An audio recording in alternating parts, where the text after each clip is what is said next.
We actually vet our sponsors. We don't just take their money and run like a butter bar lieutenant lost on the land nav course. Are you finally ready to plant your flag and claim your territory? Maybe it's time to use that VA loan to buy a home. Or hell, maybe you're looking to refinance and put some extra cash in your pocket for more questionable life decisions. Either way, the Veterans Mortgage Source, powered by Canopy Mortgage, has your six. Look, buying a home or refinancing can feel like getting overrun on a bad op. Chaotic, confusing, and full of obstacles that make no damn sense. That's where Corey and his team come in. They're like the QRF of home loans, ready to pull you out of the chaos and guide you to the best program for you. And trust me, they'll answer all your questions. Yeah, even the dumb ones. Whether you're a salty vet or fresh out of barracks still trying to figure out where your TA-50 went. Great service, solid rates, and a team that actually understands the military life. That's why all of us here at Veteran Trash Talk trust them to do right by every veteran and their family. Ready to lock it in?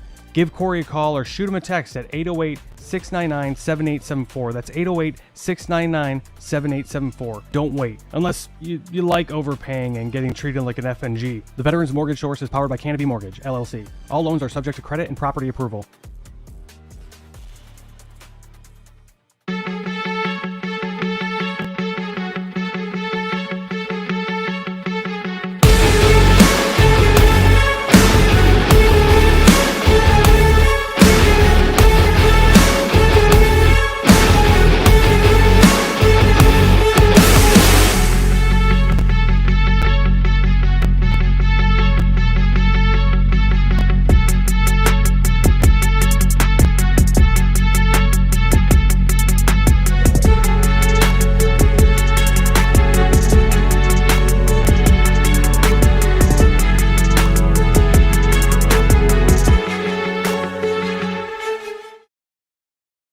What's up, Trash Talkers? Listen, it's impossible to fight, okay, if you don't know what you're fighting for. Does that make sense? Like, if you're in the dumps and you're struggling with mental health, things of that nature, it's going to continue tearing you down, all right? Because you're consistently trying to fight something, which is that demon, which is usually something from the past, right? Maybe that why needs to be fighting for your future. Let that be your why. Get the hell up and start fighting for your future. Stop fighting things that happened in the past. Easier said than done, right? Go seek help. It's okay not to be okay. A lot of people need to hear this. You are more of a warrior and a fighter if you stand up and say, hey, this has to stop. I need to go seek help. The stigma, everything has changed. It's okay not to be okay. And so my honesty cap is dedicated to a little, we'll call it a public service announcement for civilians and other people in the military. There are a few people that you should always take their stories with a grain of salt. Vegans, CrossFitters, and special operations guys that tell you that they were special operations without being prompted. The first thing they say is, yeah, I used to be soft. Right. The only unicorn in that entire group is like a special operations guy that was like a vegan and did CrossFit. That guy's probably going to stay quiet for a little bit longer because he's confused as what he should talk about first. And that's the only reason. Right. Anybody that says that they were soft without being prompted or without it being like a normal part of your communications is probably either an enabler or going to tell you a bunch of stuff that's not exactly true. What's up, Trash Talkers? What's up, Gruntworks Nation? Big Earl. You heard Dave talk. You heard Buddy talk. Now, Buddy's all about, he is a Green Beret and he's Special Forces and yada, yada, yada. But he will not tell you that unless, he really, really likes you and he's made dinner for you. However, what Veteran Trash Talk does is we bring a lot of light to the veteran community, the first responder community. We promote that what we're doing well, all right, whether we're running for office, we started a business, nonprofit, all those things. Veteran Trash Talk is a super clean page. We got Gruntworks if you want to go there and raise a little hell a little bit, but we are here to promote veteran-owned businesses. So the show you are about to watch is a veteran or veterans or a spouse of a veteran or a child of a veteran that's doing great things in the community, and we need your help promoting them and getting them all the success that they need. All right, guys, enjoy the show.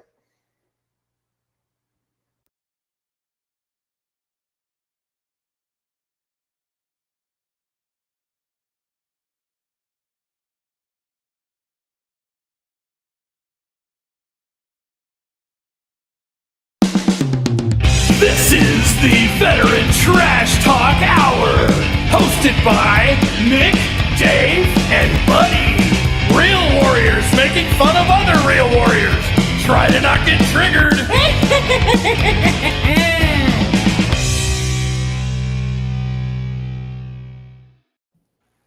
What's up, Trash Talkers? What's up, Gruntworks Nation? We are live for your Veteran Trash Talk Hour special edition. All right, we've had a weird week. Had a few cancellations. We had a guest coming on that was referred to by the Angry Colonel, and then of course last minute they said you can't make it. Maybe it was they're the script. apple picking with Chris. Yeah, and then maybe they're apple picking with our Marine producer who's not here, or they feel like they're not manly enough to talk about football, so they just went to go sell houses. Well, that's definitely what Face Man did. And again, the only reason he's here is because he thinks he's pretty, and we don't want him to fall into a state of depression. So we call him the Face Man and make him think that he's the heartthrob of VTT, which he clearly is not. Clearly not at all. And yeah, but other than that, it's just been a weird. I'm kind of getting excited, and the reason I'm getting excited is because we will have football on every Saturday until February. Start next week. No, starting this week. We already had a game in Ireland. Yeah, a ranked game. Yeah, it was a good one. I know it wasn't. We'll get into it. I know it wasn't an SEC game, but I get that. Everybody knows that. Which is now the third best conference in college football. So it's pretty bad. I mean, we'll get into it later. We'll get into it. Well, let's not waste the show. But I have the distinct privilege of opening the show because, like I said, Face Man is not here. However, so look at all these beautiful things we have on the screen besides the people. We got 10th Mountain Whiskey. All right, so if you partake in the spirits, go to 10thwhiskey.com, put in the code VTT, get yourself a discount. And then Corey, a West Pointer, all right, owns this company called Veterans Mortgage Source, powered by Canopy Mortgage. And he is part of the Armed Forces across America as well. And will pretty much try to do your refi and home buy or sell with zero cost to you. He'll do his best to get there if you scan one of those QR codes. So go do that. And again, I know where he lives. He just did my home loan, so I will go beat him up if he doesn't do what he says. So, and now's a good time. Interest rates are supposed to be coming down next month. That's the word on the street is to bring interest rates down, and people are selling like crazy. Yeah. We already got some comments here. We got Cedar Rapids Hope Walk, Iowa State victory, tuning in from Iowa. There we go. He's happy. He knows that college football has started. And then we got Sharon. Can you start playing Hurt Battles too? I like that more than football. Yes. That's how I'm going to answer that question, Sharon. Yes. Hey, that's funny. Dave's mom's watching from Virginia. Dave's mom watching. And, apparently Dave's mom. Dave can't. Yeah, Dave can't. He's selling houses, which we all know he doesn't sell any houses. His wife does. And Dave just does the paperwork. Dave just does but what my question is Dave's mom, like, why aren't you picking apples in Virginia like Chris is? Because apparently that's what you do on Saturdays is you pick apples. But yeah. Anyways, you see two gentlemen who you have seen on the Trash Talk page before, especially YouTubers. We're a little bit more popular with their As for Football show on YouTube than we are on Facebook. So thanks for joining on YouTube, on the X Factor and all around. We got the team, minus Joe, who was on the show last night with me picking UFC fights. But we got the team from As for Football. And we know one of them as the Angry Colonel. All right. He was one of the first guests on the Trash Talk Hour, 4 years ago? So pretty legit. And then we got some guy that put on a shirt that I don't know if it was to trigger us because it did immediately. Like I forgot what I was doing as soon as he came on the screen. I was like, I couldn't breathe.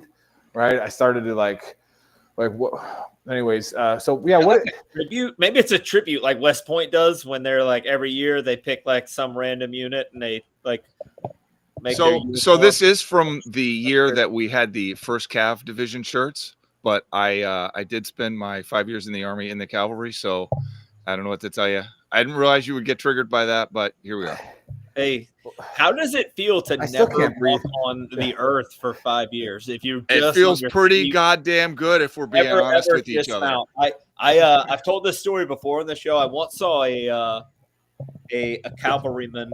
Well, he was a tanker, basically the same thing. Yeah. Traverse the main gun on an M1 Abrams over, and then get out of the hatch, grab the main gun, pull his pants down, and take a shit, wipe his ass, and then get back in, and then traverse the gun back. And I was like, that is actually impressively lazy. That's I'm not mad. I'm impressed. That is like you just moved 80 tons so that you would have a handhold to take a dump off the side instead of getting. I mean, I'm with it. Yeah. Why walk when you can ride? That's a thing. That's real. Yeah, pooping off the main gun is in the risk assessment. Yeah. We've seen it. Yeah. But I had to show that one. He said the tanker is here, and his name is Dick Kurtz. I like what you did there. I like that. So I had to put you on there. You did a good job. My TC shit in a bag. Solid. All right. So your TC was a shit bag. And we've talked about this before. Before we get into that, let's let the guests say hi. So let's start with the Angry Colonel. How you been, man? What's going on? What's new? Busy, running all over the country, slinging EW and SIGINT kit. So I can't seem to get far enough away from the Army where I don't have to deal with military people, but it's not essentially a bad thing. The upside is don't have to respond to 0300s or red Corvettes.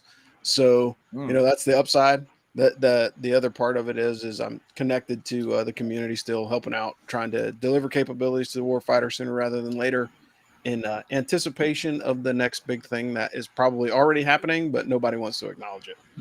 Yeah. For sure. And then Dano. Second time, right? This is your second time on the show, right? This is my first time. We tried to get on before, and it just didn't work out. So okay, yeah. But yeah, I've never been better. I'm an electrical engineer in Manhattan in my day job, so I've been out for a really long time. And it's clearly laundry day, and that's the only shirt you had to wear. So we already covered that. And I'm happy college football is back. Watching Tarleton State because that's whose Army's playing next week. So, yeah. Very nice. And we'll get into what As for Football is here after a few other segments. But, excited to talk college football, excited to talk about what you guys are doing because your show has grown significantly and is a lot of fun to watch. And I think I just looked at my spam email and I got your day zero video on my spam email, Rob. Nice. So I gotta find a way to get that back to normal, however that is. Maybe just switch emails, probably my work one or something, but we'll get that up there. All right, buddy, let's turn it over to you.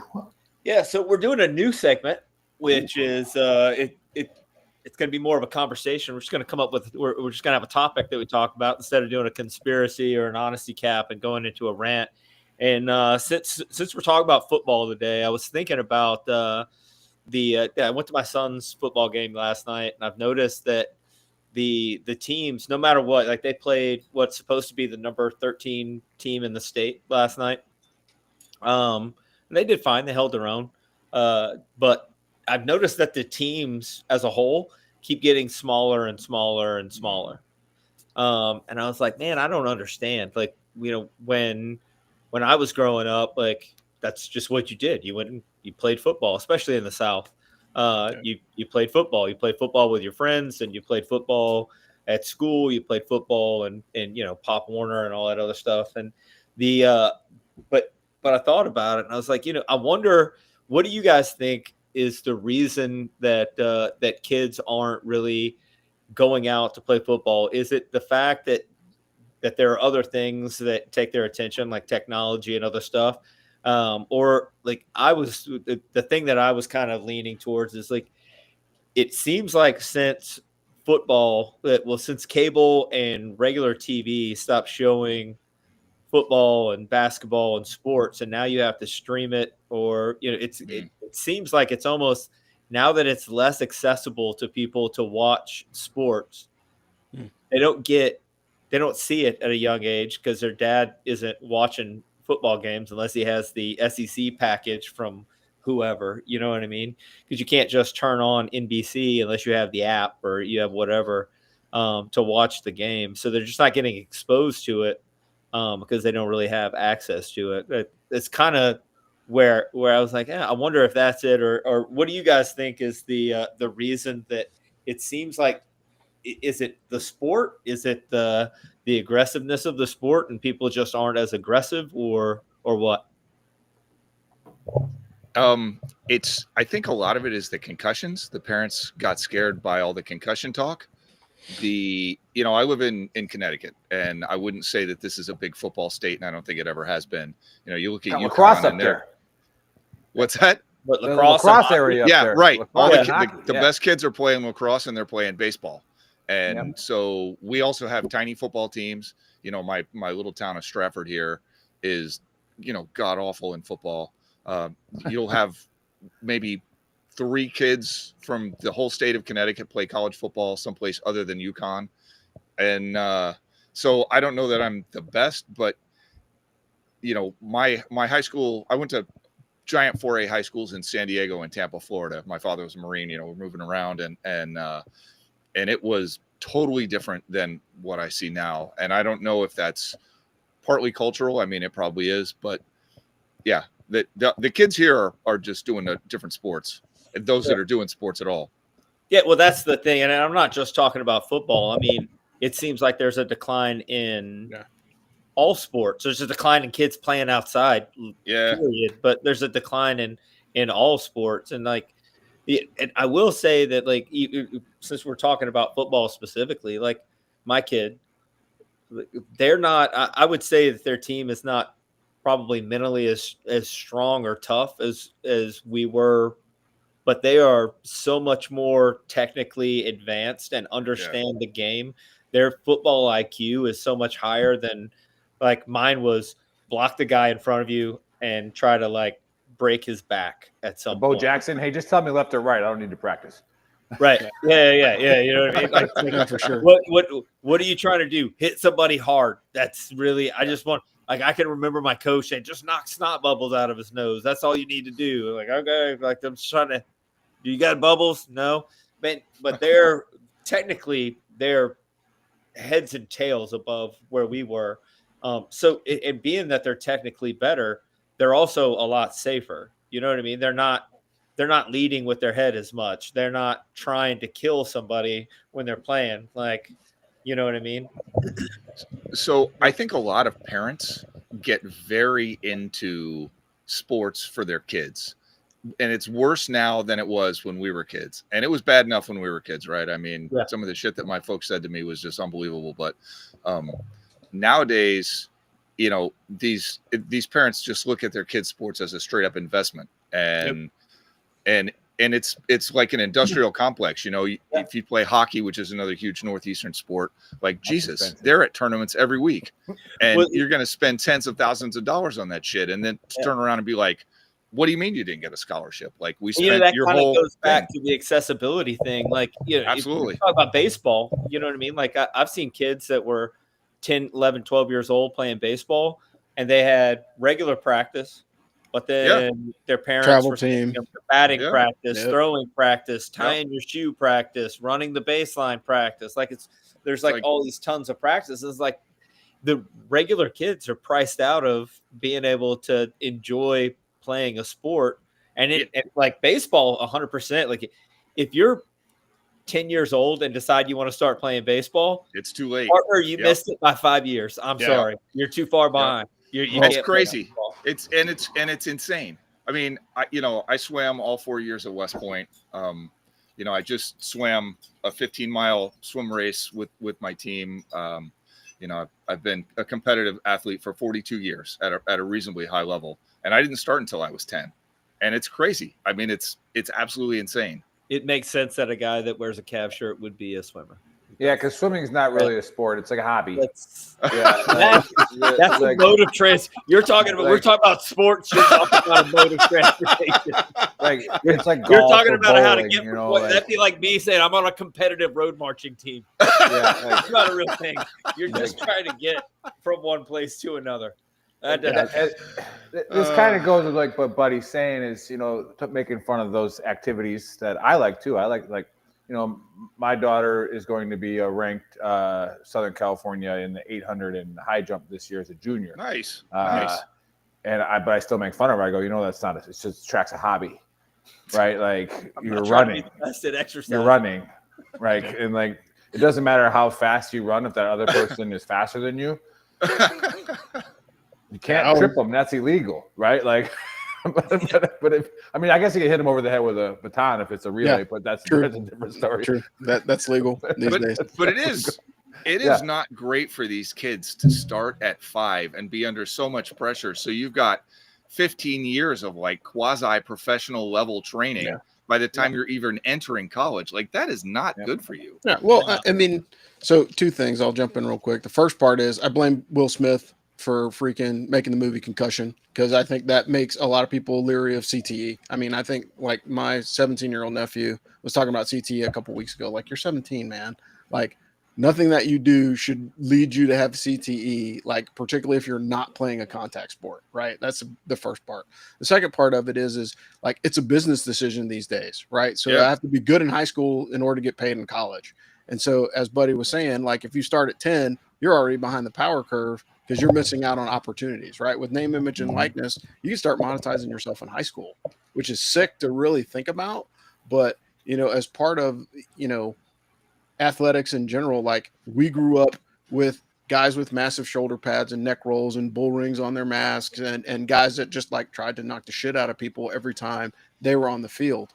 And over time, what has happened? The pads have gotten smaller. They're more athletic. They're more technical. So now you don't see like a free safety like John Lynch or Steve Atwater roaming around the middle just taking people's heads, right? It just doesn't happen anymore. They would get charged, like criminally charged. And that's it. And if you look at film from college football or NFL football, even 20 years ago, most of those would be like they would after the game they'd be fined and kicked out of the league in 6 months. They'd be fined or lifetime suspension. Like think about it, man. Like if LeBron James played against Dennis Rodman in today's basketball, Dennis Rodman would last maybe half a season. Just because of the physical play, and that's basketball, right? And basketball is probably, one of the least most contacting sports these days, right? Unless you're Caitlin Clark, then it's a contact sport, full contact all the time. But the reality of it is the game has evolved and the players are smarter, they're more athletic, but there's something about, growing up watching the movie The Program, right? Like, I was just quoting that all week. Right. Think about it. Like Alvin Mack and Steve Latimer were like the dudes that we grew up trying to emulate. And so there's a huge difference in trying to emulate those football players into, what great football movie does this generation have? As part of it, it's a cultural shift. Like, we have Adidas. I don't know that they have a great football movie. Yeah, well, and that other than maybe a series like All American or whatever, and that one is they got a lot of the documentaries and stuff like that, and none of those are good. They're all like like what Friday Night Lights ended in like what 2005, 2006, something like that, and I think Friday Night Lights was probably like the last real football series or movie that I can recall seeing, or all of them are like super throwback to like 20, 30 years ago. But I think there's something about, just the overabundance of caution for, knocking your nugget and getting CTE and like having something that's completely undiagnosable until you're dead, there's a lot to be said. And I think football, I like to use like Major League Sports as, they're some of the most efficient organizations ever. Like, and they make mistakes, but to if you watch how they operate and how many people they have to please, right? And then what do you do and how good are they? The powers that be realize that although the hard hits were super cool, but then I go back to my playing days too, like to where I had some dude in sweatpants after I was unconscious, in high school, like, "Hey, you good?" I'm like, yeah, coach. All right, go. All right, get back in there. And, and then like, it's like I was knocked out, You know, I probably shouldn't play for 2 weeks. I broke my hand on a play once. My coach thumped the broken finger, and was like, "Did you feel that?" And I was like, "No, I don't think so." He's like, "I think you're just scared. Tape it and go back out there." And I was like, "I don't think I'm scared. I'm pretty sure my fingers is not supposed to touch." You know what? You're right, coach. I'm good. I'll go out. Like, yeah. I have a different take on this, but I want to get to Rob and Daniel here with this one too, because you guys, buddy, you watch a lot of college football. So I didn't have the college football passion because my high school didn't have lights, so I played on Saturdays, and then I played in college, and it was for a small NAIA school, and so I still didn't watch college football, and I would watch the occasional Wisconsin Badgers game, like the Rose Bowl, whenever they made it. And I watched my dad and everybody else lose all their money betting on them and screaming at the TV. And it's like, all right, but I'm a huge NFL guy. But they started to institute the targeting rule a few years ago in college. And my opinion on that is that's what is helping save football and kind of going what Buddy says, I get it. That's a cool hit, but everybody knows that's illegal now. So you have to do your best to not do that natural instinct of dropping your head when you're going to hit somebody and keep it up, right? And so, as for football, what's your take on that as far as the rules, the targeting, the progression of college and going into the NFL after that?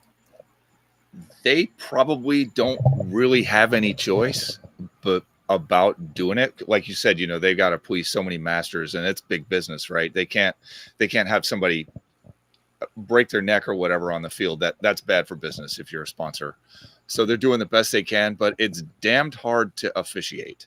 And we can always look at it and be like, was that intentional? You will see dudes launch themselves, the crown of their helmet and try to take dudes out and say, hey, that's targeting. We probably shouldn't allow that.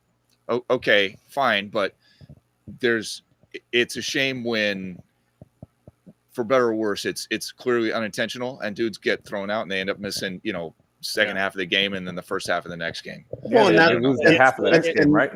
Yeah, and that's why it turned into the 10 or the 15-yard kind, right? We had that for a while. Because but there's clear targeting, but then there's also the part where the guy is already getting ready to break down and try to make the hit. Yeah, right. And then the other dude ducks and they get helmet to helmet, and you're like, come on, dude. What are you gonna do? And they show it in slow motion right after on the replay, and they're like, oh my God, and they act like it's the worst thing ever. And you're like, that happened in a millisecond, brother.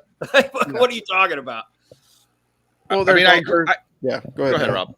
I was just going to say there's always room for human error in the officiating, but the reality of it is if somebody's hitting dudes like Chuck Cecil, and we're all old enough to remember Chuck Cecil, right? Yeah. If you're hitting dudes like Chuck Cecil, you're probably targeting. If you're hitting dudes like Ronnie Lott, who's throwing a lot of shoulders or a lot of body blocks, he was hitting people hard, but he wasn't dropping his head; he was throwing it shoulder, right? And the way that kids are coached these days to tackle, you're never going to get those kind of hits, right? Because they don't hit like that anymore. Nobody hits from the free safety position where they're loading up their shoulder and blasting somebody that's coming down the middle of the field. And so when you see those hard hits today, everybody immediately goes, oh my gosh, it's got to be targeting because nobody hits like that anymore. Yeah. Well, here's the other question though, and kind of on the same note, right?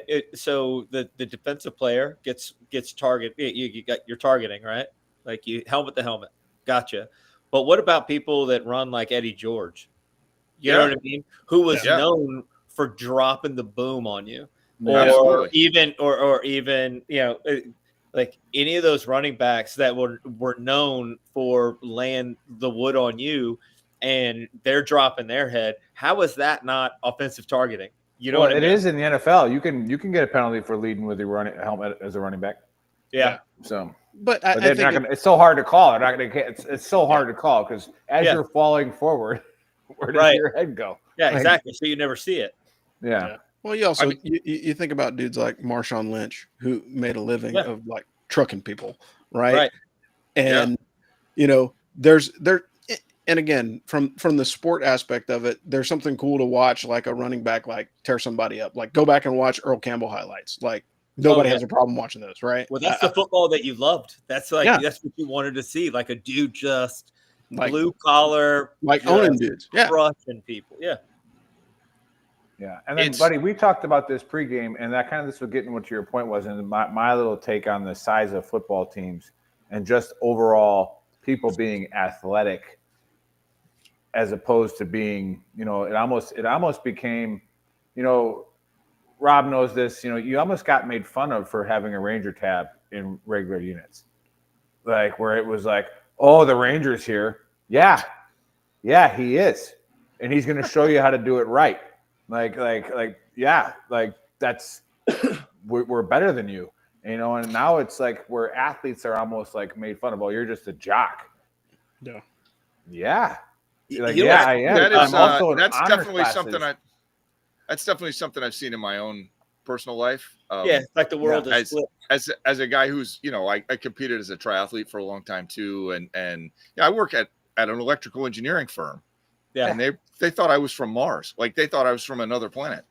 Now I was in AP Calculus as a junior, and I'm sitting there like that's I can't even read the title of the book.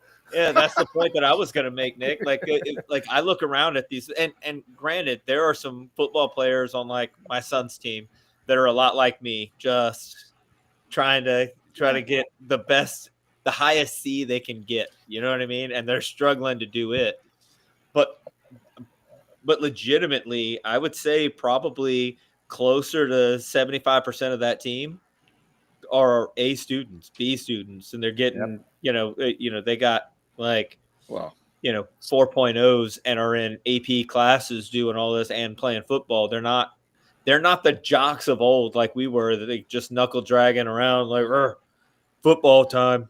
Got to go lift weights. And that goes to what Rob was saying. As the game's advanced, technical skills, you have to be smarter at the sport. Like you're a liability if you're not in the right position. Like your athleticism isn't going to get you past you being in the wrong spot. Because now everybody's just like who's playing that is athletic enough to, well, I beat you to that spot. Now it's interception, right? You were supposed to cut 3 yards earlier, make the play open, whatever. And then, so like I told this on the show before when years ago, 7th grade, I'm dying of COVID. My daughter comes into my bedroom and says, Dad, I want to play football. 7th grade. And I'm sitting here like, why? Right? I asked her why. And she didn't realize at the time, but her honesty is what got her to play football. She's like, no other girls are doing it. And I was like, okay. And I'm like, but just understand that it's a very violent game. And like, you have to want to hit people. And so 7th grade girls develop faster. She was faster than most of the boys and that. And then after that, I go 8th grade. I'm like, hey, just so you know, this is 8th grade. Like, you're probably not going to play as much, and don't get upset. Boys they're starting to hit their puberty. Like, they're just going to be faster and bigger than you. Just like, it's okay if like you're on the bench for a little bit. But that being said, I've always, and she's picked up on this and she knows this, and then even my youngest too, is that athletes are the leaders. And when I bring up the stats about CEOs, 68% of the top Fortune 500 CEOs have a sports background. And I think it's like 48% of the Fortune 100s have a college sports background. So half of the 100 best company in the world CEO was a college athlete, right? And that's not an accident. So like what Buddies was talking about, like these teams are getting smaller. You watch the development of your children in sports, and then how that translates in the classroom and being a leader. I've talked about on the show, I think it's almost criminal to tell your kids not to play sports because you're worried about them getting hurt. Like, criminal, I think. I mean, there's a lot of sports out there. If your kid can't find one, they haven't looked for all of them yet. Yeah, you don't want to play. You don't want to play football. Fine. Like, there's golf teams. Yep. Yeah, shit. Man, If worse comes to worse, your kid could play esports, man. Like, it's gotten to the point where you can legitimately play. You know what I mean? Like, you're going too far. Face Man's boy, Private First Class Trenton. He's a military intel guy in Hawaii right now, and he did esports and Yeah, I mean, he's in the Army now. Like, my son's high school has a drone racing team or whatever. Yeah. Like one of his best friends is like the #1 drone racer in like the country right now. Wow. And Amazing. at first, like I heard about it and I was like, that's a little weak, like whatever. But then I thought about it and I was like, I mean, honestly, being a drone pilot right now seems like you might get recruited. It's a hot market. It's a hot market. Yeah. And to be able to say that you're the #1 ranked drone pilot in like the country, that might be good later on. As things develop throughout the world. No, that was my take on that. And we brought up this pre-show. I've been showing this since it's been getting popular. Nice. I'm so glad my mom saved this from 5th grade. Nice. And like, so I'm like, I'm just going to keep talking about this. And I'm like, and I go, I had to work for this, right? Yeah. I could do the pull-ups. I could do the arm hang. I could do the 1 mile run, but I was not flexible. And so the sit and reach was costing me this. And they had the red one for like 2nd place. And I had the red one, like the vice presidential badge, because I couldn't reach 4 inches on the ruler. Right? Like, no, they had the red one. The red one was like 2nd place. Like, training for that thing is the first thing my dad and I ever did together. I told him I couldn't do any pull-ups, and I told him my dad was a Marine, and I was like, you got to teach me to. You said you couldn't as a Marine. I was 10. I mean, come we on. can break this down even further. We can break this down even further. Marines 100% think that if they held the umbilical cord tight enough, the kid could come out, grab it, and do like at least 20. You know what I mean? Well, anyway, we worked at it, and like I said, that was the first thing we did together was earn that badge. Yeah. And I worked that. I'm like, how do I get flexible enough to? I got to win. I got to get that badge. Like my brother got it. I'm like, this is bullshit. Like, I think that's a good point. Like bringing that back is like a very good start to getting kids back in. But I think there's got to be other stuff that we can do. You know what I mean? To get kids more into sports and make it more accessible to like. Just because your parent is a fucking lazy piece of shit that just wants to play fucking Call of Duty all day or fucking Roblox or whatever the fuck I've been playing that drone game 5-year-olds are doing anymore. Yeah. Like doesn't mean that you shouldn't be able to go outside and play and like get with a group of people and go play a sport. There has to be something that, you know, like paradoxically, I think all the money in sports has made it. I'm sorry, guys.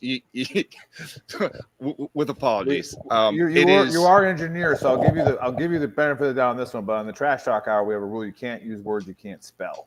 So I can't even repeat what you said, but as long as you can spell it. Yeah. It might seem surprising, but I think the amount of money in the sports, in big time sports, is making them less accessible. Because if you're not, first off, they want the biggest high school they can get so they can get the best football team that they can get so they can win the state title, which is fine. But then for the other 900 kids in the class, what are they doing? Because they're sure as shit not on the football team. And, now that we're paying our athletes, which is, again, that's fine. But the money from that comes from Olympic sports. So now that's fewer opportunities for everybody who's not doing, football or basketball. And it would be better if more kids could participate. I always say I learned more from college sports than I learned from college. Yeah. What can you do? That's a good take. I like that. Which is scary because you're an electrical engineer. And I don't think that you were doing a lot of triathlon and putting a capacitor together. That's why these bridges are all falling down. He learned more about the. I would just like to say he learned more about the split eye formation than he did how to build a bridge. Yeah. I planned the wiring for that missile. that tow missile on Bragg a couple years ago that went over somewhere over there and off of Cliffdale. Now we know. Now we know. Yeah, that was a Dano tow missile. More on the field than I did in my engineering class. But I will give Daniel some credit. I'll introduce the As football here now. We'll transition to that because we're going to be talking about pretty much the same stuff. But one of the few times I put my foot in my mouth in the military where I was got was my XO. I was a first sergeant. My XO was Lieutenant Brian, and he was the number one engineering GPA like in the history of West Point. Got his name like etched on the wall, and he screwed up a range, right? Like he screwed up a lot of shit on the range.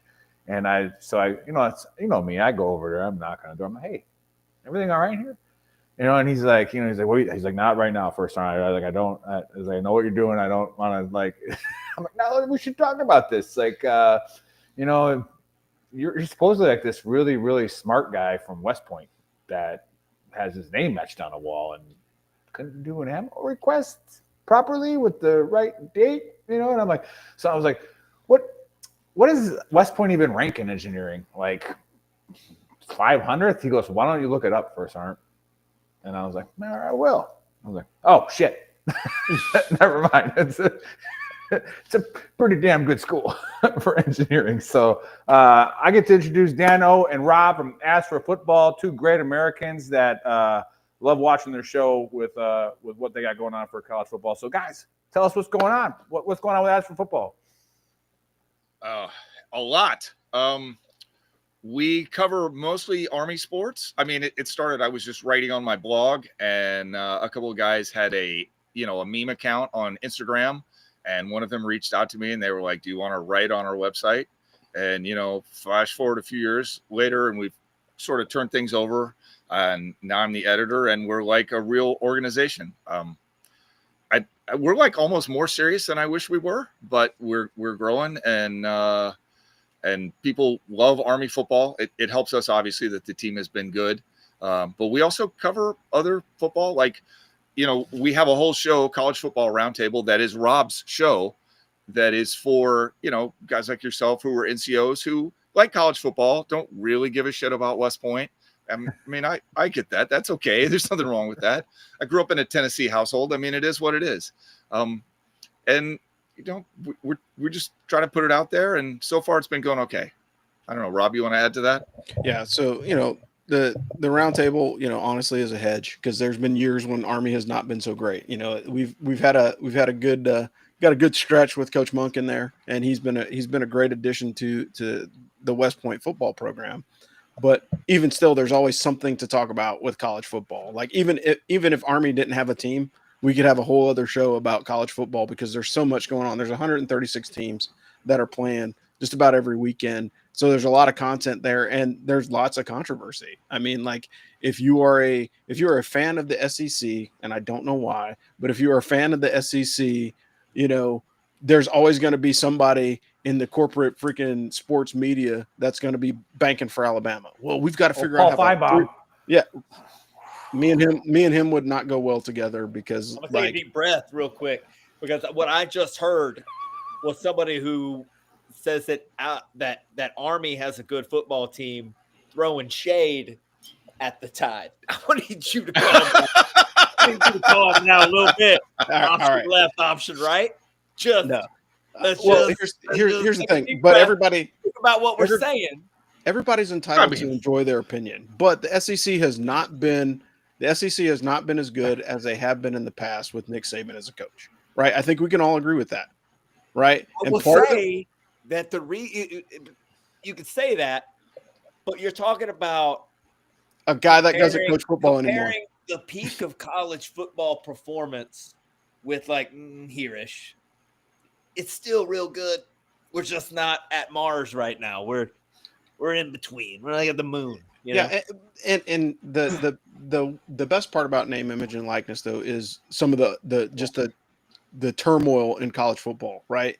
It brings parity, right? So you have a team like Alabama that loses 3 games, right? And that's partially due to coach leaving, but that's also due to players like, I found greener pasture somewhere else, or I'm gonna have a better opportunity to play. Because one of the biggest drawbacks to Alabama in name, image, and likeness is like, hey, you can come play for Alabama as a 4-star athlete. Guess what? You're never going to touch the field until you're a senior.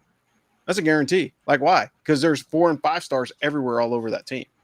And so Now with college football, you have to be able to balance, who you're bringing in plus who's on the team. And part of the reason why, I stick with the service academies and I, won't give Navy or Air Force too much shine, but it's all about player development at that point, right? So if a guy goes to the academy, he's there for a higher purpose and he's going to stick there for 4 years, right? Hey, who's the best safety at Alabama? Caleb Downs. He plays at Ohio State. So if you're really looking at it from statistics, people are going to leave just because of the way college football is now. I've heard some absurdities, like even this morning, like, hey, we need to have a 26-team playoff for what? Oh my God. Right. Jesus, yeah. Right. Nah. And that's the biggest argument in the NFL is like the players play too long, right? Like guys are getting injured, dudes get nicked up. They don't get a chance to You want a recover. 7-game season and then the playoffs? Yeah. Well, but that's what would have to happen because there's no way that academically that these kids are going to be able to graduate. Or we're just conceding and saying, hey, look, we're going to have a 26-team playoff. We really don't care about other sports in college. Like, this is the revenue-generating sport, and we don't care if these kids graduate. And I think as institutions of higher learning, you still have to crank out a graduate or two. They don't care, Rob. They're paying those guys. It's a job. That's a different dynamic. Yeah. I would tell anybody, you have to get what you can out of the sport and don't let the sport use you. You have to use it. But these kids are getting, some of these kids are getting used.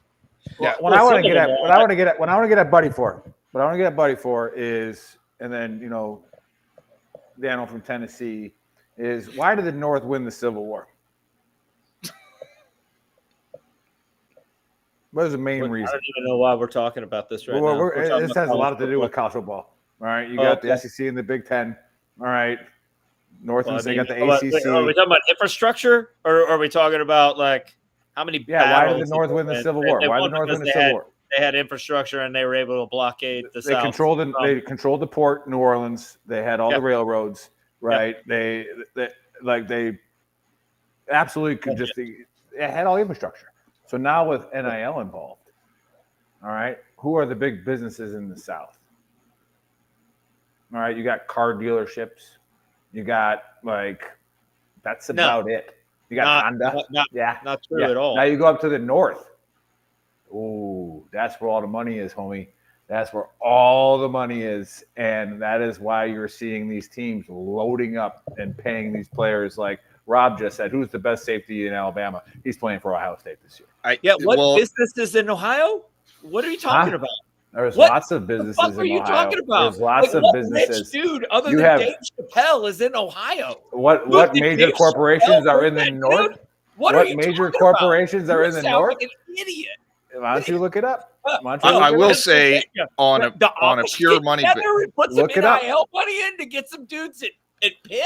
What? On a pure money basis, I would expect Texas can compete. Yeah, that's why Texas we do see back. them. We do see them at number one. Back. Texas is not back anywhere. Really? They were one play away from playing for the national title last year. Yeah, which means they didn't play for the national title last year. They got the largest endowment. They're just in as college, good as the other 136 teams that didn't play in the title game. What are you talking about? And who was the last state to finally give up in the Civil War? It was Texas. That's the only thing you got in the South. You got no money in Alabama. You got no money in Florida. All right, those are tourist states. There ain't nothing down there. Like I said, how much do you want Hendrick Motorsports to give the college? Right? They just don't have any money. You're just trying to trigger my I got you triggered. I had you yelling. That is not going to work. That's not going to work at all. And you know what? Alabama's a grassroots football team. Alabama will raise enough money to pay our players. Shit. We'll bring them over and give them some biscuits and some damn gravies. This goes back to I got the Southern out in them real quick, but this goes back to Rob's point about the controversy in college football and just how much fun it is to talk about. So those of you watching and listening on the podcast later, please, when you see As for Football shared, Facebook doesn't like sharing that video for some reason because it takes you to YouTube, but click on it, give it a watch, follow us on YouTube because it is a great show to watch. I'll turn it back over to you guys. Like we interrupted you so I could trigger Buddy, but back over there. Yeah. But really, for us as as for football team, we're growing. College football roundtable is just to we open the aperture to make it the most accessible to all the fans, right? And that's what we want to do is, if you're not an Army football fan, like dip your toe in with the College Football Roundtable, and then maybe you jump over to the Army Football Show. We talk about what's going on in the sport. Trigger Joe is not on today, but like we always get the inside of what's going on in the Big Ten because Joe's a Big Ten nerd. And, it allows us to cover the broader swath of college football and then dip into some of those like weirdo stories that kind of happen, throughout the course of the season. And, we're growing a lot and, we've got some great opportunities coming up this season. I'll pass it over to Dan if you got anything else. I mean, Army's in the American Conference now, so we started covering the American Conference more, which I really enjoy because it's not the giant football. Like, I don't necessarily need to watch semi-pro athletes play. Like, I enjoy watching student athletes play. Not enough to watch like Ivy League football or whatever, but I do like watching some of the smaller schools. And I really enjoy the American. I enjoyed it last year. Helped that we won. And so we got a guy covering that. We've got Lynn, who's now a photographer on the field in the room asking questions. So we've got like a sideline reporter. It's crazy how professional we've got. I sort of can't get over it, but yeah, it's been okay. And if folks want to give us a chance, that would be great. I think we have something for everybody, but definitely it's a broad swath of college football with our toes dipped firmly into both the service academies and the American Football Conference. I love that. And again, watch the show for real, and then follow As for Football separate from the roundtable. Follow both, but they'll. Did I say they're that on right? the same feed now. The roundtable. It was just tough to get people to subscribe to 2 podcasts, so we put them on the same feed, and yeah, that's been doing way better.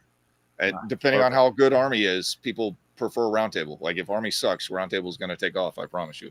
Yeah. Right. Well, and the other part of it is what we try and do in the off season is we try and tell stories of success out of the academy. So we'll try and find former players or folks that have like actually served in the military after being an Army football player and have some honest conversations about, what did Army football mean to them?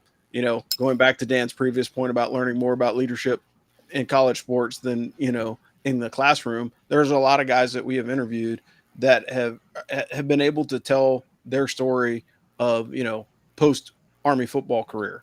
And like one of the biggest things that's happened since Coach Monken has been there since, we're talking about veterans and Army stuff is the switch over from over the course of time. So like before Coach Monken was there, most of the football players went field artillery, right? FA stands for football alum. So like if you've never seen a West Point football player in your formation, it's probably because they're in that field artillery kind of mode. And then over time, as Coach Monken has come in as a coach, you're seeing a lot more guys go a broad diversity of branches, right? So like we had one guy like go quartermaster a couple of years ago, but now it's like a lot more spread out among the combat arms. So the chances of you as a service member running into a West Point football player in your formation has increased, particularly if you're combat arms, because they're going combat arms now. And that's a big change from when, Dan and I were cadets, like literally we had an investigation in 97 when we graduated because so many players on the football team went field artillery. They thought that there was something up. They're like, hey, why are all these guys going FA? But you have 4 years growing up with the same dudes. Like, don't you just want to hang out with the same platoon that you've always had? If you could stay with your best platoon for your entire career, would you have done it? I think most of us would say, yeah. Were you classmates with Brandon Rooney? No, I was not. No. Oh yeah, he was the running back for Army, and I was picking pubes out of a urinal in Ranger School with him, Nice. And cleaning it up. And I started laughing. He's like, "What's so funny?" Because he didn't go to Ranger School, so he was a major. And I was like, I don't think I'll ever be picking pubes out of a urinal with a major again. And he goes, "You're probably right."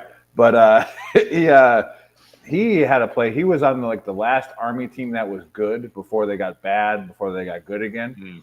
Yeah. And they played North Carolina in the bowl game, and they had to play against Julius Peppers.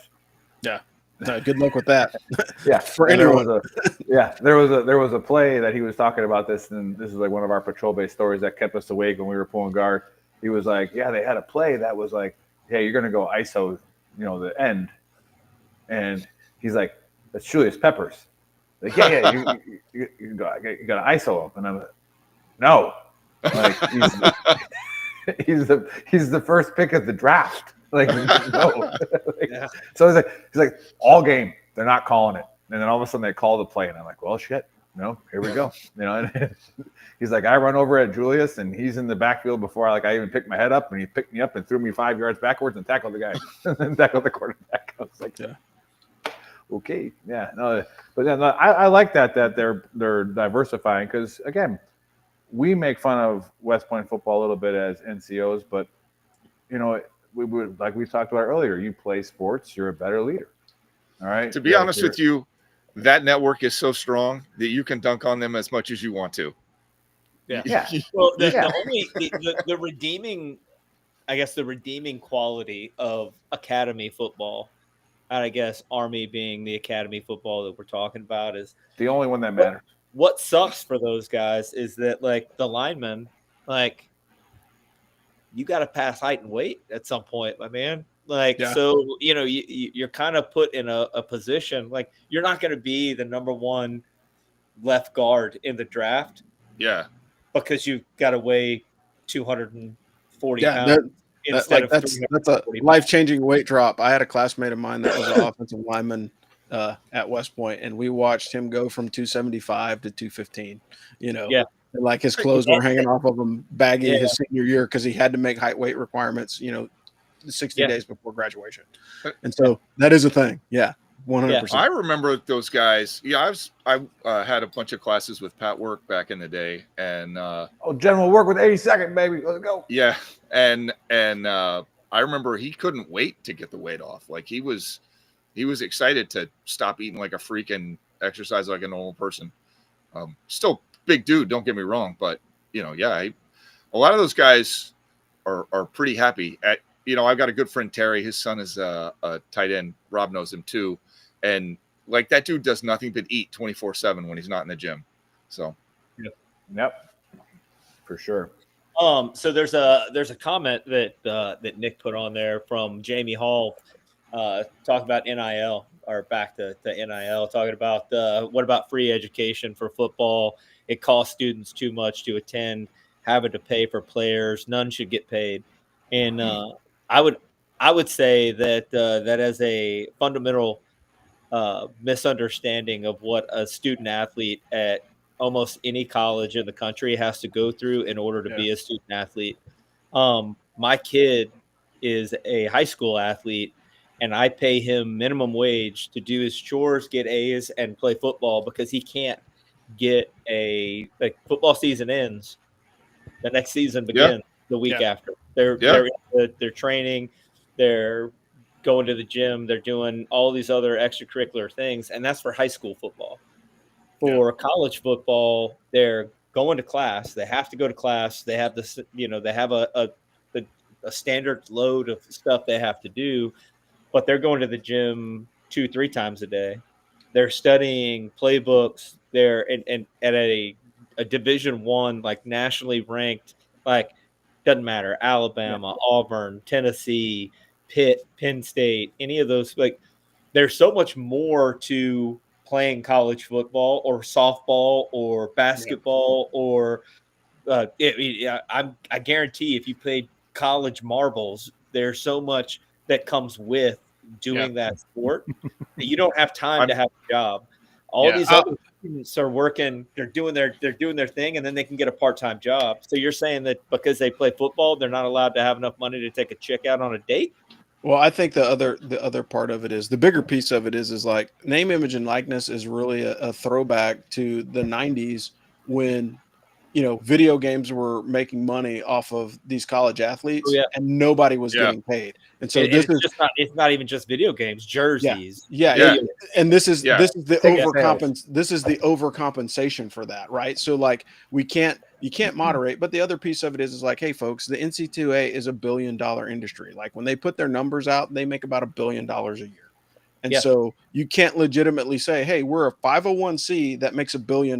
Name one 501c that you know of other than the NC2A that makes $1 billion. The PGA Tour, and that's why you saw an exodus of players that were awesome, because they're like, we know how much you make. Right. and that's part of it too. So like, yeah, like I think everybody understands like, hey, look, if the players are being compensated for, what they do on the field, that's cool. The difficult part of it is like, what's the limit? And I think that's the bigger issue. It's not the compensation, it's how much they're being compensated. Right. So look at Texas Tech, going back to the oil money again. They signed an offensive lineman, 5-star guy out of high school, $5.1 million. Yep. Like what? He's 18 years old. Well, look at Tennessee. Look at Tennessee's quarterback situation last season. Yeah, absolutely. It's the first time I've ever heard of a college quarterback that was like, yeah, no, I'm not coming to camp. They're having NFL problems. Yep. But with for sure. And add to that, it's not just the student athlete or the football player, the baseball player, whatever. It's the parent of that person. Not to mention, you're talking about 17, 18, 19-year-old people. Like, what protects them from being taken advantage of by not only the program, but also their parent and all their friends who are trying to leech onto them. Like, I can 100% understand if you're a good college athlete and you're not going to make it to the NFL, like, get as much as you can as quickly as you can, because you got 4 years to do that before you have to go find a job and do like regular person stuff. I got it. But at the end of the day, who's protecting that guy and been like, hey, look, like, you need to invest this money? And you see it in the NFL too, but they at least are grown at that point. Yeah. They're grown up people. They have people that they have agents, they have teams, they got but these kids don't have a lot of that. Now they do. They've got some agents, but yeah. Well, I think at the end of the day, it's going to work itself out. But the sad part of it is there's going to be a lot of abuses before it gets corrected. Yeah. And it's just like with anything. Always wins first. Yeah. Capitalism always. Who is going to police it? The NC2A has lost control of it. Are we going to bring in the government? Because I don't think anybody really wants that. So no. Well, do you bring in these like kids? Yeah, I mean, like, do you bring in maybe even just like, what they did for baseball, like a salary cap? Yeah. Okay. But then the teams have to agree to that, and so the American was talking about doing something like a salary cap, and Tulane and Memphis, like, fuck it. Why? We have more money. We'd like to win the conference. Be better. Yeah. Be in a bigger city. Yeah. And so and that's going to be the horse trading until like we settle something. Cause if it was me, I'd be like the most ruthless contract person in the world and like screw the kids over. Like, hey, you take this money, you're locked into my college for 4 years. And oh, by the way, I'm going to put a hook in there. So if you don't graduate, you don't get paid. I mean, it's that simple. And I'm asking a 17 or 18-year-old kid to understand, fully fledged contract law with a person that's been practicing law for years. I mean, it's really, it's not fair to them. Like, yeah, it sounds great on the surface, and I'm gonna go there really quickly, but the whole auspices of name, image, and likeness was to support corrupt state that couldn't balance their budget. So when you look at the states that initially started, it was California and Illinois, both of which run massive deficits every year. So how do I fix my tax situation? By making every intercollegiate athlete a 100,000-aire, and I take 24% of that money, right? Yeah, there you go. Like that's what happened, because it was Northwestern and UCLA were the first two teams that really started talking about name, image, and likeness all those years ago. So technically, Army was paying their players forever. Yes, but they're under contract for the military. We had Johnny Manziel get in trouble for going to a convention and selling, 5x8s that he was signing, and that's insane. That's literally, this is my image, this is my name, I'm selling this to you. That's crazy. That's that is nuts. Yeah. And then what was the 30 for 30 on recruiting kids out of Compton? Yeah. Where they got to pay. They got to pay just to go talk to the kid. They got to go pay the gang leader. You want that kid out of here? And then Reggie Bush, his mom gets a house bought for her. Like, is that a bad thing? But again, it's like what's, you have to look at it from the purpose of what is the purpose of intercollegiate athletics? Is it to build young men and women so they can be responsible and move out of college and do something with their lives? Or is it for the university to monetize their name, image, and likeness and take them for a ride? and there's probably two schools of thought on that. I'm sure that there's, you could argue both sides of it, but at the end of the day, like if you are, quote, an institution of higher learning, if the kid's not learning anything and he's just collecting a check, which is what name, image, and likeness is today, I think there's going to be abuses. Do you think there's a chance that this morphs into more of like a European soccer type situation where, they don't have college soccer teams, they have club teams, right? And then they've got different leagues, and the better you are, the better league you're in, but you're getting paid to be in that league because each city has their own little. We kind of already have that. It's called broadcast conglomerates. Yeah, but I mean, where they go, all right, we're taking college out of, because you're not, if you're not graduating students and you're paying players, you're just becoming a for-profit minor league team. You're not. I could definitely see that happening with non-revenue sports. So, for example, there are lots of swimmers out there who, before NIL, would not even swim in college because they needed to make money. Hockey players too. They go play club hockey. Yeah, definitely. But if you look at those, I guess, sports models, those pathways, hockey and swimming, skiing. But like what Rob was saying with the conglomerates that are running the media and paying these for-profit things are never going to let that happen. Yeah. Don't think of them as conferences. Think of them as broadcast conglomerates, because but if that were to happen, what happens to the other sports that and that's also the discussion. make money off of? Yeah, and that's the discussion right now with name, image, and likeness is like how much of the football profits are being spread around the other universities. Like I can say, with some positivity that I know that the service academies are kind of sharing the wealth, because like you can't play the players, so like any money, that revenue that's coming in gets spread throughout the athletic department. Can't say that for other places. Like LSU is a hotbed for name, image, and likeness, right? Their players are getting paid. You look at Angel Reese and Livy Dunn and all the folks that are down there, but those are the female athletes.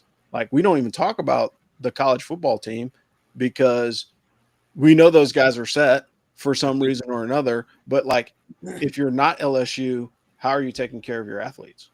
Yeah. Definitely. Further, how are you taking care of the rest of the university with those funds? You know what I mean? It's one thing if, you could say like, you need to, like, some of this money needs to go to the baseball team or the softball team or whatever, or the bowling team. Title IX. Are we building a science center or a law area or whatever with that money as well? Like, how much of that money is able to be, if you're making it off of the back of the players, they agreed to play for your school knowing that was the case, but how much of that money is going to them? And then, to quote the program, when's the last time 80,000 people showed up to a goddamn chemistry experiment? True. All right. So that would be COVID 2021. Yeah, but the reality of it is the other part of it is like if you have aspirations to be an athletic director in any university sometime soon, you probably need to go into venture or private capital so you understand how the money works, because it's gone beyond the point of like, hey, I'm a former baseball player, I'm cool, everybody likes me. Now I got to be able to balance the books for all these other sports, and like sports that or universities that have small sports programs are probably a little bit easier to manage, but with name, image, and likeness, that probably saved a bunch of football programs that probably would have gone away. You think about UAB, right. Like they were on the fence. UNC Charlotte was on the fence about whether or not they were going to keep their programs. And then you're watching all the FCS schools jump off to FBS because it's like, hey, look, that's TV time and more cash. And unfortunately, again, it goes back to you got to follow the money, man. Like hopefully the players are being compensated well enough so they can have insurance if something were to happen to them. Like, holy shit, Yeah. But it's a scary thought seeing, all these changes happen. And I think the part of it that's really difficult is it changes so fast that like nobody can keep up. It's just like the playoff. The playoff has changed again, right? We're going to do a different playoff construct this year. Why? Because there's more money in it. If we, shuffle the deck, like I heard people talking about 28 teams, like, hey, there needs to be 4 automatic bids. Like literally for the 12 team playoff, I heard no less than 3 times this past week 4 automatic bids, Big 12, ACC, SEC. Everybody else be damned. That's You're absurd. right. It's a money grab because if you watched the playoffs last year, you saw the quarterfinals were absolute blowouts. And then the semifinals were some of the best football games on the planet. And then the championship was, like there was four teams deserving to be where they were. And they embarrassed number 7 and number 8. Like they embarrassed them. Well, that's why I didn't particularly want to expand the playoff, because there's always about 3 or 4 teams that really have a shot. Yeah. And you're going to invite 7 or 8 more. Like, Well, I think 100% that came from Central Florida or whatever, when they had their for sure, their little perfect season against the South Florida School for the Dumb, Deaf, and Blind, and they were like, we beat them so bad the whole time, we deserve. You played nobody. Come on, calm down. But all right. Well, hey, thanks for shut that argument down. That's where the 12-team playoff came from, was 100%. Because everybody was like, if freaking North Florida would have been in, we'd have taken the whole thing. Like, come on, dude. Uncle Rico, you would not have thrown that steak over that mountain at any point in your career. Like, shut up. It's not a real thing. Perfect. But hey, no, thanks for Rob and Daniel. Thanks for jumping on and replacing. I don't want to say his name yet, Jake something, but we'll get him on the show. He had a family emergency, don't know what it was. Hope that they're doing all right. But we would love that. Hey, if you enjoyed this, right? If you enjoyed this conversation, and if you're listening to Spotify later when we upload it, if you enjoyed this, then please go subscribe to As for Football and the College Football Roundtable. How do people go do that? We're on As for Football on every social media platform, so that's probably the easiest thing to do. Whatever you prefer, Twitter, Facebook, Instagram, YouTube, go search for As for Football, and we're there. I will say we're not on TikTok. We're not going to be on TikTok. I just don't want to do it. But Dan doesn't have the moves for it. Yeah, the damn Chinese. It's just not going to occur. But we're on YouTube. We're on Spotify. And we have a mailing list. Go to our website, asforfootball.com, and sign up for the mailing list. That's probably the best thing you can do. All right, Rob, give us some last words as I type this in the chat. Okay. Last words. Hey, it's college football season, man. Like, there's games about to kick off tonight. So you got Fresno State and Kansas getting ready to throw down. Got to go check in on my see if the Idaho beat UNLV. They were in a scrap a few minutes ago. It was 14-10 at halftime. So we'll see how those things are going. But hey, it's college football season.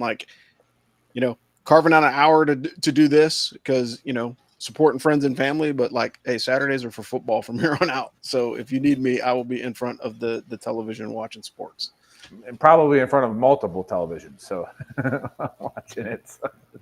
Is what it is. All right. Okay. Then last question. All right. Who's a obviously you probably don't have too many sleepers, but who's a sleeper pick for the Natty this year? Ooh. Oh, he's like Alabama. That's hey, I wouldn't flex that, buddy. You're saying Alabama's a sleeper pick, which tells us where they are. Hey, I was there when I went to the game down in Nashville, and I would say watch out for Clemson. For the first year since the portal has been open, Dabo hit it. So it'll be interesting to see what he has for the ACC. And my sleeper team, at least to get 10 this year, is going to be Georgia Tech. And I said that last week on the show. So I think Haynes King is probably going to finish in the top 10 of the Heisman. And they'll pull some surprises this season as well. So I think Georgia Tech is going to be the overall sleeper in the ACC, but watch out for Clemson and the Natty. I will overreact and say Iowa State. Fuck it. They're going all the way. I mean, it's kind of late for that. Tennessee. They just won a game. Wait a second. Hold on. This dude, first of all, you're going to come on this show wearing that shirt. And then you're gonna say you're from Tennessee. And then knowing that you're from Tennessee, you're not going to say, I do believe you have officially gotten kicked out of this state. You're not allowed. You're no longer allowed. That's because he's up in the north and he got smarter. Yeah, I've been living in Connecticut for too long. I'm not a believer in the Vols this year. Let's see what they do. I will be pulling for them, but they'll surprise me if they're actually a sleeper. We'll have to bring Dano back on as well, just to, for a therapy session, to bring in, what's it like, or what was it like, not being able to sit at the adult table as a Cav guy at a Marine's house. Like Yeah. That is a conversation. Yeah, like it's more of a therapeutic one. Tennessee is a lot like a missile that maybe you did the electrical work for. You never know where it's going to go. Dan, You just know it's going to blow up somewhere. You just don't know where or when. Might hit the target, maybe not. All right, buddy, did you take any notes for AAR? Or should I close this out? Pretty simple. I mean, Yeah, top of football. Football started. Go to ask for football and watch football. Listen to the round table. Talk about, like, you could listen to them talk about Army football, I guess, if that's your thing. Because everybody loves Academy football. But some of the greatest Americans come out of that program. So hey, I'm not going to say that some of the greatest American warriors don't come out of Army football. Some of the greatest fighter pilots probably come out of Air Force football. I don't really know. Maybe submariners. I'm not sure what Navy does after. Everybody in the Navy is a submariner. Yeah, a submariner. They are full of something. Anyway, yeah. And then get your kids involved in sports. They learn more than just sports. But I mean, hell, they can be an electrical engineer. They don't even have to pay attention in school. They'll learn everything they need to learn. From this show, you learn everything about being an engineer in electricity from a field or a track and or a swimming pool. I'm really looking forward to coming back now. That's an interesting. When you learn about swimming and engineering, don't drop a dumpster in the bathtub. I mean, don't drop a toaster in the bathtub. Yeah, I know how electricity works. All of a sudden, like 25 miles into a marathon, and you're just like, Tesla, I got it. Eureka! So that's the AAR. All right. Thanks, buddy. So go check out shop.veterantrashtalk.com. If you go to veterantrashtalk.com, it has links to everything. And again, help our West Pointers out down there at Veterans Mortgage Source, powered by Camping Mortgage. Like I said, I mean, give them it's free advice if you're wondering if you should refi, buy, or sell right now, and all kinds of debt questions or whatever you're in, and what part of the things for helping veteran suicide why we started a support channel for it. Is financial freedom is one of those things that takes a lot of pressure off people. You might want to call them earlier. The Fed is having a meeting in September talking about lower rates. Might be a good time to refi. So give them a call. Other than that, hey, go check out As for Football and then As for College Football Roundtable. And again, I missed the post on week 0, so we'll definitely send me a text, Rob. Make sure I see it, and then we'll get it on all the platforms. And again, we'll see you guys later.